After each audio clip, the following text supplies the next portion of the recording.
galing lang sa pamamaga. Namaga po talaga yan, sabi niya. First time ko siyang malinisan kasi dahil hindi na daw niya kaya yung sakit ng kanyang ingron, nararamdaman sa kanyang mga kuko, ay naghanap talaga siya ng maglilinis sa kanya. Makikita niyo ang lalaki ng kanyang mga ingron.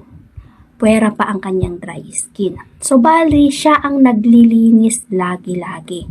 Nakaugalian niya na parang every Sunday daw or every week ay nililinisan niya ito.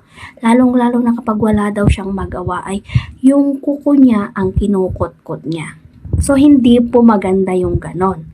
Lalong-lalo na kung hindi mo naman natatanggal lahat yung ingron. Alam niyo ba kasi kapag napuputol ang inyong ingron ay lumalalim ito.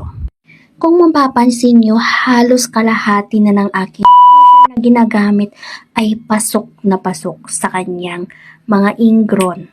So dahil yan sa kakakukot-kot niya. And kung mapapansin nyo, malalim na talaga ang kinaroroonan ng natirang kuko na iniwan niya. So mabuti na lang na